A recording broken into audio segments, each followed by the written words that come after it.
ایک مفروضہ اور بتاتا ہوں. قیامت کا ایک کانسیپٹ میں نے ذکر کیا تھا, قیامت جس کا اللہ نے ذکر کیا کہ قیامت کیسے آئے گی. ٹھیک ہے, تو قیامت کا جو کانسیپٹ اللہ نے ذکر کیا ہے نا, وہ یہ ہے کہ جب سور پھونکا جائے گا تو ان کے دماغ پچک جائیں گے. اب دماغ پچک جانے کو ذرا تھوڑا سا ذہن میں رکھنا. To blow up and to suck, یعنی پھونک ماری جاتی ہے, یا تو پھونک ماری جاتی ہے کر کے, یا ہوا اندر کھینچ کے سکشن پمپس کے ذریعے. ٹھیک ہے, اللہ نے ہر چیز کی موت اس کے ساتھ لگا کے بھیجی ہے. سور پھونکنا کوئی ترمپٹ یا کوئی بینڈ یا کوئی باجا یا کوئی بانسری نہیں ہے. It's something which is happening in front of our eyes. پوری یونیورس ہالو ہے, ویکیوم ہے, اور ایئر سفیر نے ہمارے اس جو ہے وہ کرۂ ارض کو سنبھالا ہوا ہے. اوزون لیئر نے, اوزون لیئر میں سوراخ ہونے شروع ہو گئے.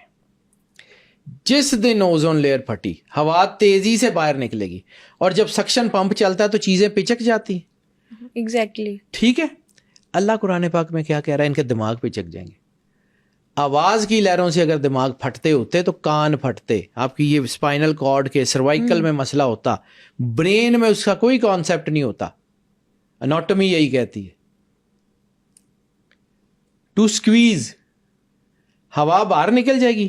ہوا باہر نکلے گی تو کیا ہوگا؟ پانی کے اندر کیا ہے؟ H2O. قرآن پاک میں اللہ کہتا ہے پانی ختم کر دیا جائے گا. H2O, ہائیڈروجن اور آکسیجن کا مکسچر. اچھا, اللہ سے بڑا سائنسدان بھی کائنات میں کوئی نہیں ہوا. بے شک. Hydrogen highly explosive, oxygen fire agent, دونوں آگ لگانے والی اور آگ کو بڑھانے والے ایجنٹ ہیں.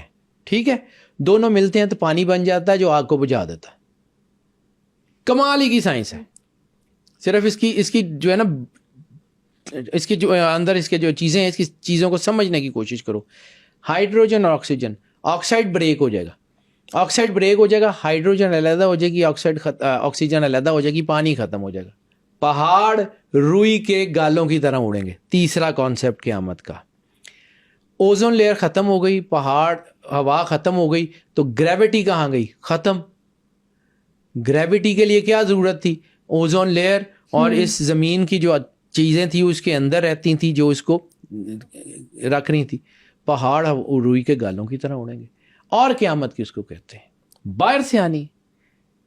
اس زمین کی, اس سولر سسٹم کی موت کا نظام اللہ نے رکھا ہوا ہے. اب سولر سسٹم آپس میں چینڈ نہیں ہے, یعنی چاند سے زمین کو رسی نہیں ڈالی گئی, سورج سے چاند کو رسی نہیں ڈالی گئی, آپس میں بندھے ہوئے نہیں ہیں. ایسے ہی ہے. ٹھیک ہے, ایک ہی گریوٹی نے دوسرے کو کھینچا, دوسرے کی گریوٹی نے تیسرے کو کھینچا, یہ بیلنس ہو گئے ہوئے, صرف بیلنسڈ ہے. ان میں سے کوئی ایک بھی اس پورے سولر سسٹم میں سے کوئی ایک پلانٹ بھی اپنی آربٹ سے 5 ڈگری لیفٹ یا رائٹ یا فرنٹ یا بیک آ سکتا ہے. 5 ڈگری تک تو کچھ نہیں ہوگا. اگر وہ 5 ڈگری سے زیادہ باہر جائے گا تو یہ سارے آپس میں ٹکرا جائیں گے. اور قیامت کس کو کہتے ہیں؟ اب اسی کو بنیاد پہ رکھو اور میں آپ کو پھر اس طرف لے کے جاتا ہوں کہ جس کے بارے میں ذکر کر رہا تھا. مفروضے کی بنیاد پہ چاند کا بھی دیکھا آپ نے؟ چاند کی انفارمیشن پڑھی ہے؟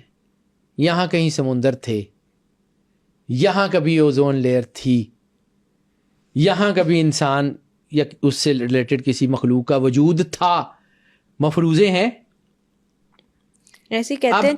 اب اس کو امیجن کرو, یہ جس پوری قیامت کا ذکر قرآن پاک میں ہے, جس پوری قیامت کا ذکر میں نے, کہیں چاند پہ آ تو نہیں گئی, وہاں پہ اوزون لیئر تو نہیں ٹوٹی, یعنی وہاں پہ سمندر موجود ہے اور وہاں پر جو ہے وہ پانی نہیں ہے, وہاں پہ گریوٹی نہیں ہے. یہ تو آپ کے سب کے قریب ہے نا, روز نظر آتا ہے. کبھی اس کے اوپر سوچ کے تو دیکھو کہ کہیں وہاں قیامت آ تو نہیں گئی, کہیں وہاں کوئی مخلوق تو نہیں تھی. تو ہو سکتا ہے آپ کو آئیڈیا ہو کہ اس سولر سسٹم میں, اس دنیا میں کہیں اور 1,24,000 نبی ہو سکتے. صرف اس زمین کا اللہ تھوڑی ہے. ہم تو اس پوری کائنات کے انتہائی چھوٹے ترین حصے جس کو ملکی وے کہتے ہیں, اور اس ملکی وے کے بھی انتہائی چھوٹے سے حصے جس کو گلیکسی کہتے ہیں, اور اس گلیکسی کے بھی انتہائی چھوٹے سے حصے جس کو سولر سسٹم کہتے ہیں, اور اس سولر سسٹم کے بھی انتہائی چھوٹے سے حصے زمین کے اوپر رہتے ہیں. اس پوری کائنات میں اللہ کا کون سا راز ہے؟ ہم ہی یہاں بیٹھ کے کیسے ڈٹرمن کر سکتے ہیں؟ ہم ہی یہاں بیٹھ کے کیسے یہ فائنل کر سکتے ہیں کہ یہی ہے؟ تو کہیں چاند پہ قیامت تو نہیں آ گئی؟ کہیں ہو سکتا ہے وہاں پہ کوئی نبی آئے ہوں، کوئی مخلوق ہو، کچھ ہو. ابھی بھی کہا جا رہا ہے کہ جی مارس پہ. اسٹیفن ہاکنگ نے یہی نہیں کہا تھا کہ کائنات کے نظام سے چھیڑ چھاڑ مت کرنا، ہو سکتا ہے وہاں تم سے زیادہ مضبوط مخلوق ہو جو تمہیں آ کے پکڑ لے. اسٹیفن ہاکنگ میرا خیال ہے کہ بہت لائق آدمی تھا. وہ اتنا عام سا آدمی نہیں تھا کہ اس قسم کی باتیں ایسے ہی مفروضوں کی بنیاد پہ کر جائے. آج دنیا اس کے اوپر ریسرچ کر رہی ہے. ہم نہیں پڑھتے تو بیٹا وہ پرانے جو اسکول ہے نا، میں چونکہ انہی اسکولوں میں پڑھا ہوں، آج 50 سال ہو گئے. تو وہ جو ہوتے تھے نا اسٹوڈنٹس جن کا دل نہیں کرتا تھا پڑھنے کا، تو ان کی کوشش ہوتی تھی کہ وہ سر نے جو پیپر بنایا ہے نا وہ پیپر ہی پھاڑ دیں. نہ پیپر ہوگا نہ صبح ٹیسٹ دینا پڑے گا. ٹھیک ہے، تو دس از دی ایکچوئل سچویشن. تو جن لوگوں کو سمجھ نہیں نہ آتی وہ پھر کہتے ہیں کہ یار نہیں انجینئر گا. سوچنے کے لیے اپنے آپ کو اوپن کریں، آپ کو راستے ملتے جائیں گے. اگر آپ سوچیں گے نہیں تو آپ کو زنگ لگتا جائے گا، آپ ختم ہو جائیں گے. دس از دا ریالٹی. بلیو کرنا یا نہ کرنا اللہ کی مرضی سے ہوگا. مفروضوں کو ڈینائی نہیں کیا جا سکتا. مجھے کوئی چیز پتہ نہیں ہے تو اس کا مطلب ہے کہ وہ ہے نہیں، یہ نہیں ہو سکتا. اور وہ پلیٹو نے اسی لیے کہا تھا کہ as much as I know that I know nothing. کہ میں جتنا جانتا چلا جاتا ہوں مجھے یہ سمجھ آتی ہے کہ مجھے کچھ نہیں پتا.